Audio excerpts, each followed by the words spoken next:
Welcome, dear students, JRPS Junior College, Narangaon, online lecture series, subject Agriculture, Science and Technology, Standard 12. विद्यार्थी मित्रांनो, मागील lecture मध्ये आपण seed production technology part second चा अभ्यास केलेला आहे. आता पार्ट सेकंड मध्ये आपण मेल स्टराइल लाइन ए या ठिकाणी फाउंडेशन सीड प्रोडक्शन कशा पद्धतीने घेतात हे आपण पाहिलेलं आहे. त्यानंतर पार्ट थर्ड मध्ये एक छोटस युनिट आपण अभ्यासणार आहोत. त्यामध्ये हायब्रिड सीड प्रोडक्शन ऑफ जवार सर्टिफाइड सीड कशा पद्धतीने प्रोडक्शन करायचं ते आपण seed production technology part third मध्ये पाहणार आहोत. Most IMP production of hybrid जवार सीड यामध्ये याला आपण 2 स्टार दिलेले आहेत. म्हणजे हा प्रश्न परीक्षेमध्ये 7 ते 8 मार्क साठी नेहमी विचारला जातो. त्यामुळं विद्यार्थी मित्रांनो या ठिकाणी लक्ष द्या. प्रोडक्शन ऑफ हायब्रिड जवार seed line A into line R. First point, hybrid seed is produced by crossing male sterile line A with restorer line R is an isolated field. या ठिकाणी जो हायब्रिड सीड प्रोडक्शन आपल्याला करायचं आहे त्यामध्ये mail Sterlite line A हे foundation seed आपण या ठिकाणी तयार केलेलं आहे. ते आपण लाइन A म्हणून घेतो. त्याचं मेल स्टराइल लाइन आहे. यामध्ये मेल ऑर्गॅन ऍक्टिव्ह नाही. With restorer line R. Line R जी आपण घेतलेली आहे ती साधारणतः सर्टिफाइंग एजन्सी कडनं ती व्हरायटी आपण आणतो आणि त्याचं सेपरेट ग्रोइंग केल्यानंतर पहिल्या वर्षी दुसऱ्या वर्षीचं जे सीड आहे ते आपण या ठिकाणी क्रॉसिंग साठी वापरतो. Soil, climate, land requirement and other practices is similar to that for maintenance of male sterile line A. यामध्ये soil requirement, climatic requirement, land requirement and other ज्या practices आहेत त्या सेम आहेत. मेल स्टराइल लाइन A प्रमाणेच मागे आपण त्या पाहिलेल्या आहेत. एक्सेप्ट फॉलोइंग पॉइंट्स, त्यामध्ये काही पॉइंट्स एक्सेप्ट आहेत. त्यामधला फर्स्ट स्पेसिंग. त्यामध्ये स्पेसिंग साधारणतः रो टू रो 2 ओळीमधलं अंतर 75 to 90 सेंटीमीटर या ठिकाणी ठेवलेलं आहे. 75 ते 90 centimetre row to row distance त्या ठिकाणी ठेवायचा आहे. Then plant to plant distance 7.5 centimetre 7.5 centimetre plant to plant distance ठेवलेला आहे. Then seed source foundation seeds of line A and line R should be obtained from the source recommended by the seed certification agency. त्यामध्ये जो seed source आपण वापरणार आहे तर foundation seeds आपण line A मधून घेणार आहे आणि लाइन R चं जे सीड मटेरियल आहे ते सुद्धा foundation seed material certification agency कडनं आपण हा सीड सोर्स घेत असतो. सीड सोर्स म्हणजे बियाणे आपण कुठून आणतो ते. Then seed rate, female parent 8 kg per hectare and male parent 4 kg per hectare. हे सुद्धा या ठिकाणी परीक्षेमध्ये 1 मार्क साठी रिकाम्या जागेमध्ये विचारतात. Fill in the blanks. Female parent 8 kg and male parent 4 kg per hectare. Then isolation requirement in hybrid seed production of jawar. Isolation distance from other varieties and same hybrid 200 meter. Isolation distance from other variety ज्या वेगळ्या variety आहेत त्या and same hybrid. त्याचबरोबर जे same hybrid जर दुसऱ्या शेतात असेल आपण ज्या शेतामध्ये करणार आहे प्रोडक्शन त्याच्याच शेजारच्या शेतामध्ये जर असेल तर या ठिकाणी क्रॉस पॉलिनेशन होणार आणि हायब्रिड सीड प्रोडक्शन फेल जाणार. त्यामुळं 200 मीटरचं अंतर या ठिकाणी तिथं ठेवलं पाहिजे. Then isolation distance from hybrids having same male parents, आणि ज्यावेळेस सेम मेल पॅरेंट असेल त्यावेळेस 5 मीटर या ठिकाणी डिस्टन्स ठेवायचा आहे. Isolation distance from hybrids having same male parents 5 metre. Then third point, isolation distance from Johnson grass and forest sorghum 400 metre. त्यानंतर isolation distance from Johnson grass, Johnson grass जे isolation distance आहे त्याचबरोबर forest sorghum जर असेल कुठे शेजारी तर त्याचं जे डिस्टन्स आहे तर ते 400 मीटर साधारणतः तुम्ही ठेवलं पाहिजे. तर अशा पद्धतीने आयसोलेशन रिक्वायरमेंट मध्ये लक्षात ठेवा 200, 5 आणि 400 हे आकडे या ठिकाणी महत्वाचे आहे. Then fifth point, synchronisation of male and female parents. आता सिंक्रोनायझेशन म्हणजे काय, तर जे फ्लावरिंग आहे ते फ्लावरिंग एकाच वेळी त्या ठिकाणी आलं पाहिजे. जो मेल पॅरेंट वरती फ्लावरिंग येतात ते त्या ठिकाणी एकाच वेळी आले पाहिजेत आणि मेल अँड फिमेल त्या ठिकाणी मग क्रॉसिंग होण्यास काही अडचण होणार नाही. मग त्यासाठी synchronisation of male and female parents आपल्याला अचीव्ह करणं गरजेचं आहे. For achieving perfect synchronisation in flowering, male parents is sown 4 to 6 days earlier than the female parents. मग ते त्या ठिकाणी आपल्याला व्यवस्थितपणे क्रॉसिंग होण्यासाठी 4 to 6 days अर्लियर आपल्याला सोईंग करावं लागणार आहे मेल पॅरेंट्सचं. जे मेल पॅरेंट्स म्हणजे जी आर लाईन आहे ती आर लाईन आपल्याला 4 to 6 days अर्लियर त्या ठिकाणी आपल्याला सोईंग करणं गरजेचं आहे जेणेकरून फिमेल अँड मेलचं क्रॉसिंग व्यवस्थित होईल. देन लेआउट फॉर सोईंग किंवा सोईंग प्लॅन. तर हायब्रिड सीड प्रोडक्शन मध्ये सोईंग प्लॅन आपण कशा पद्धतीने ठेवला पाहिजे. सुरुवातीला आपण पाहिलं फाउंडेशन सीड आणि आता आपण सर्टिफाईड सीडचं या ठिकाणी पाहत आहोत.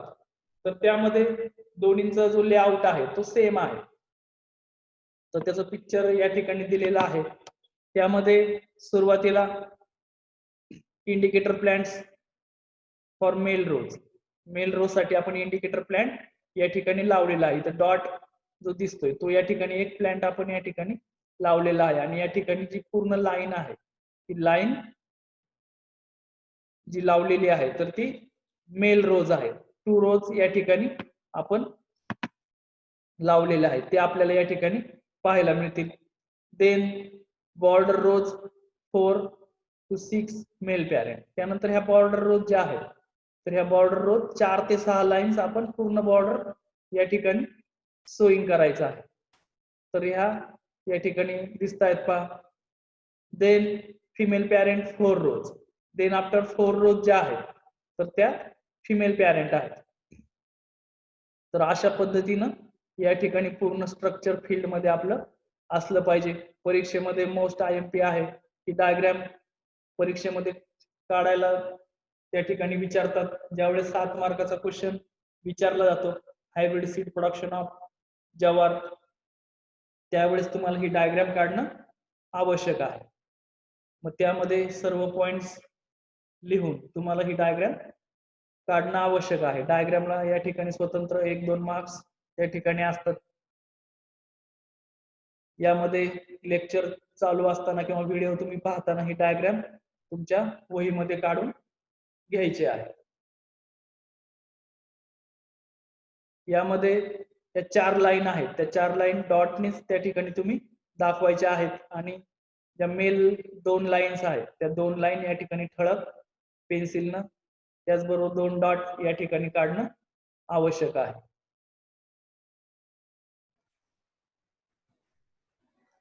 Then after 7 point rogging, it is similar to that for maintenance of male sterile line A. आता रोगिंगचं ऑपरेशन आपण पाहिलेलं आहे. लाईन A आपण पहिल्या वर्षी तयार करताना कशा पद्धतीने रोगिंगचं ऑपरेशन केलेले आहेत. मग त्यामध्ये off types, volunteer plants, striga weed हे सगळं त्या ठिकाणी रिमूव्ह करायचं आहे, रेग्युलर डे टू डे त्या ठिकाणी जे ऑब्झर्वेशन्स आहेत ते त्या ठिकाणी घेऊन जे वेगळे दिसणारे जे प्लांट्स आहेत ते त्या ठिकाणी आपण रिमूव्ह करायचे आहेत. देन जवार हायब्रिड्स अँड देअर पॅरेंट्स. आता या ठिकाणी 12वीला ह्या वर्षी बराच जो सिलेबस आहे तो त्या ठिकाणी कमी केलेला आहे 25%. त्यामध्ये व्हरायटीचं त्या ठिकाणी कमी केलेलं आहे. तरी पण या ठिकाणी ज्या महत्वाच्या व्हरायटी आहेत त्या तुम्ही लक्षात घ्या. ज्या स्टार केलेल्या व्हरायटी आहेत त्या मोस्ट IMP आहेत, परीक्षेमध्ये 1 मार्कसाठी त्या विचारल्या जातात. CSH1 ही जी व्हरायटी आहे ही आपल्याला तयार करायची असेल तर female parents CK60A A line आहे, ही CK60 त्या ठिकाणी त्याचं फिमेल पॅरेंट आहे. मेल पॅरेंट IS84 हे या ठिकाणी घेणं आवश्यक आहे. Then CSH2 CK60A IS3691 male parent. अशा पद्धतीनं या ठिकाणी फिमेल आणि मेल पॅरेंट्स घेणं आवश्यक आहे. CSH5 MS2077 and CS3541 he variety त्या ठिकाणी घेणं आवश्यक आहे. CSH9R फिमेल पॅरेंट MS296A आणि मेल पॅरेंट CS3541. तर अशा पद्धतीने ह्या महत्वाच्या व्हरायटीचं मी तुम्हाला सांगितलेलं आहे. सर्व या ठिकाणी आता एक्सप्लेन करणार नाही. Then harvesting of hybrid jowar. Male rows are harvested first to avoid admixture. यामध्ये सुरुवातीला मेल जे रोज आहेत ते या ठिकाणी आपण काढून घ्यायचे आहे, जेणेकरून त्याचं मिक्सचर आपल्या हायब्रिड व्हरायटीमध्ये होणार नाही. After maturity female rows are harvested to collect hybrid seed. त्यानंतर मॅच्युरिटी झाल्यानंतर फिमेल रोज त्या ठिकाणी हार्वेस्ट करायचं आहे आणि त्याचे सीड्स ची जी कंस आहेत ती कंस त्या ठिकाणी काढून ठेवायचे आहेत. Normal ear heads are dried for a week. त्यानंतर जे इयर हेड्स आहेत, जी कंस आहेत ती 1 आठवडाभर त्या ठिकाणी उन्हामध्ये चांगली वाळवून घ्यायची आहेत. Then threshed by using threshing machine. त्यानंतर जे थ्रेशिंग मशीनच्या सहाय्याने त्याचं थ्रेशिंग करून घ्यायचं आहे. The seeds is dried up to 10% moisture and stored. त्यानंतर जे सीड्स आहेत ते सीड्स साधारणतः 10% मॉइश्चर लेवल येईपर्यंत त्या ठिकाणी वाळवायचे आहेत, ड्राईड करायचे आहेत आणि नंतर गनी बॅग्स मध्ये ते स्टोअर करायचे आहेत. तर अशा पद्धतीने हार्वेस्टिंग या ठिकाणी करायचं आहे. सुरुवातीला मेल रोज हार्वेस्ट करायचे. First harvest male rows, then second female rows harvesting and third stage airhead dried for a week, then threshed by using threshing machine and dried up to 10% moisture and store in gunny bags. Then after seed yield 4 to 6 quintal per hectare. साधारणतः 4 ते 6 quintal प्रति hectare yield आपल्याला या ठिकाणी मिळतंय hybrid seed production मध्ये. 4 to 6 quintal आहे. बरेच विद्यार्थी या ठिकाणी परीक्षेमध्ये चुका करतात, ग्रॅम लिहितात. इथं क्यू आहे, लक्षात घ्या. इथं जी नाहीये तर क्यू आहे. 4 to 6 quintal per hectare seed yield hybrid जवार, हे असं आपण एक्झाम मध्ये लिहिलं पाहिजे. त्याचबरोबर 1 क्विंटल म्हणजे 100 किलो हे सुद्धा त्या ठिकाणी तुम्ही लक्षात घ्या. देन पेस्ट ऑफ जवार. जवार मध्ये आढळणाऱ्या ज्या किडी आहेत या ठिकाणी आता आपण बऱ्याचशा किडींचा अभ्यास मागील लेक्चर्स मध्ये केलेला आहे. ट्रॅडिशनल क्रॉप, कमर्शियल क्रॉप मध्ये या ठिकाणी केलेला आहे. त्याचप्रमाणे याही ठिकाणी काही पेस्ट ज्या आहेत त्याचं same control measures, nature of damage same आहे. त्यामध्ये आफिड्स या ठिकाणी पाहूयात. आफिड्स adult suck the cell sap from leaves and other plant parts. यामध्ये जो adult आहे तो काय करतो, सेल सॅप जो अन्नरस आहे तो लीव्स आणि स्टेम मधनं शोषून घेतो. मग control measure of aphids, drilling in soil 10% phorate at the rate of 15 to 16 kg per hectare. 15 ते 16 kg per hectare 10% फोरेट त्या ठिकाणी आपण टाकायचं आहे. किंवा dimethoate 30 EC, imidacloprid 17.18% SL is recommended. त्याचबरोबर डायमिथोएट आणि इमिडाक्लोप्रिड त्या ठिकाणी आपण स्प्रेइंग साठी वापरू शकतो. Then stem borer, larva feeds on tender leaves and makes holes, then bore central shoot causing dead hurts. त्यानंतर जी लार्वा आहे, जी आळी आहे, ती टेंडर लिव्स मध्ये त्या ठिकाणी फीड करते, make holes, then bore central shoot. त्यानंतर जो सेंट्रल शूट आहे, मधला जो कोंब आहे, तो त्या ठिकाणी बोर करते, होल करते त्याला आणि आतमध्ये खाण्याचं काम करते. मग अशा ठिकाणी control measures, removal and destruction of dead hearts, ज्या ठिकाणी त्यांनी डॅमेज केलेलं आहे ते पूर्णपणे रिमूव्ह करून टाकायचं. देन स्प्रेइंग ऑफ क्लोरोपायरिफॉस या ठिकाणी रिकमेंड केलेलं आहे. क्लोरोपायरिफॉस स्टेम बोरर साठी वापरू शकता. Then midge fly feeds developing grains due to which empty ear heads are found. त्यानंतर मिच फ्लाय जी आहे तर ती एक माशी आहे, ती माशी वर्गातलं हे मिच फ्लाय आहे. तर ते जे एअर हेड येतात, जी कंस येतात, ती कंस त्या ठिकाणी खाण्याचं काम करते. जे ग्रेन्स डेव्हलप होत असतात त्या ग्रेन्स त्या ठिकाणी खाण्याचं काम करते आणि पूर्णच्या पूर्ण ग्रेन त्या ठिकाणी रिमूव्ह करते. Then control measure of midge fly, dusting the crop with malathion 5% DP at the rate of 20 kg per hectare. या ठिकाणी मेलेथिऑन त्या ठिकाणी वापरून त्याचं डस्टिंग करायचं आहे, 20 किलो प्रति हेक्टर वापरायचं आहे. किंवा spraying the crop with quinalphos और क्लोरोपायरिफॉस, या ठिकाणी क्विनाल्फॉस किंवा क्लोरोपायरिफॉस वापरून सुद्धा मिच फ्लायचा कंट्रोल करता येतो. Then shoot fly, maggot feeds growing tips, plant tops and growth, plant stop the growth. या ठिकाणी जे शूट फ्लाईज जे आहेत ही सुद्धा माशी आहेत, त्याचे मॅगोट्स या ठिकाणी ग्रोइंग टिप मध्ये फीड करतात. ग्रोइंग टिप म्हणजे जो कोंब वाढतो आहे त्या कोंब त्या ठिकाणी खाण्याचं काम करतात आणि त्यामुळं त्या ठिकाणी पूर्ण प्लॅनची ग्रोथ थांबते. Control measure of shoot fly, drilling soil 10% phorate, thimet granule 15 to 60 kg per hectare. Thimet किंवा फोरेट वापरून या ठिकाणी आपण त्याचं कंट्रोल करू शकतो. किंवा 25% क्विनाल्फॉस, या ठिकाणी 25% EC इमल्सिफायबल कॉन्सन्ट्रेट त्या ठिकाणी आपण वापरून शूट फ्लायचा कंट्रोल करू शकतो. देन आर्मीवर्म ज्या आळी आहेत, larva feeds on leaves starting from margin towards the mid read. त्यानंतर जी लार्वी आहे आर्मीवर्मची, जी आळी आहे, ती आळी त्या ठिकाणी पानं खाण्याचं काम करते. त्या ठिकाणी मार्जिन फक्त त्या ठिकाणी शिल्लक राहतात आणि बाकी सगळं पान खाऊन घेते. Control measure of armyworm, spraying the crop with quinalphos और chlorpyrifos are the control measures. त्यामध्ये क्लोरोपायरिफॉस किंवा क्विनाल्फॉस वापरून आपण आर्मीवर्म कंट्रोल करू शकतो. Then after diseases of jowar, जवारमध्ये फर्स्ट डिसीज ग्रेन स्मट.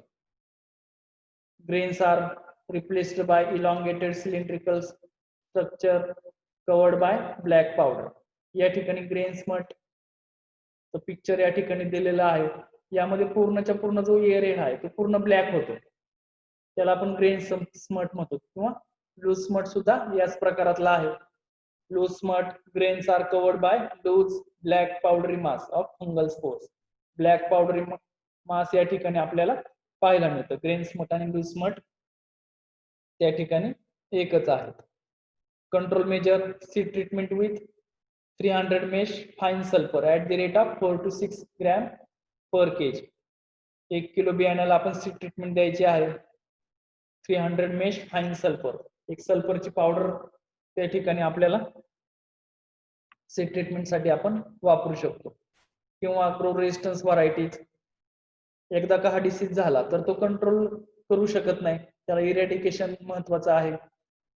त्यामध्ये जे हेड्स आलेले आहेत अशा प्रकारचे, ते काढून रिमूव्ह करावे लागतात, का तर त्याचं मिक्सचर चांगल्या सीड्स मध्ये होऊ नये. त्यानंतर रेजिस्टन्स व्हरायटी लावणं योग्य ठरतं. Then third disease downy mildew. Affected plants turns yellow, lower side shows whitish fungal growth, plant growth stunted. या ठिकाणी पहा डाउनी मिल्ड्यूचे चित्र पाहायला मिळतंय. येलोइंग त्या ठिकाणी लीव्हचं होतं आणि बॅक साइडला या ठिकाणी lower side shows whitish fungal growth आणि व्हाइटिश फंगल ग्रोथ या ठिकाणी त्याच्या लोअर साइडला आपल्याला पाहायला मिळते. Control measure of downy mildew, remove affected plants, spray the crop with mancozeb. त्यानंतर कंट्रोल मेजर करत असताना त्याचे अफेक्टेड प्लांट्स पार्ट सुरुवातीला आपण काढून टाकायचे आहेत, कमी प्रमाणात जर असतील. तर जास्त प्रमाण असेल तर स्प्रे मँकोझेब जे बुरशीनाशक आहे तर त्याचा वापर करून आपण डाउनी मिल्ड्यू कंट्रोल करू शकतो. Then next point, root parasitic weed of jowar striga. या ठिकाणी ज्वारीमध्ये आपल्याला स्ट्रायगा बीड पाहायला मिळतं. हे रूट पॅरासाइट आहे. It is root parasite weed of jowar, locally known as तलप और विचवीड. त्याला आपण तलप असं म्हणतो, लोकल नाव आहे त्याचं, आणि इंग्लिशमध्ये इंग्लिश नेम स्ट्रायगा किंवा विचवीड त्याला असं आपण म्हणतो. With the help of special organ non as Historia, it makes connection with jawar xylem and gets water and mineral and prepare its own food. आता साधारणतः हे स्ट्रायगा जे वीड आहे तर ते ज्वारीच्या रूट्स वर त्या ठिकाणी वाढतं. रूट्स मधनं ते त्या ठिकाणी त्याचे न्यूट्रिएंट्स ऍब्सॉर्ब करतं झायलेम मधून and gets water and minerals and prepare its own food. आणि सूर्यप्रकाशाच्या मदतीने ते स्वतःचं अन्न स्वतः तयार करतं, परंतु वॉटर आणि मिनरल्स जवार मधनं घेतं.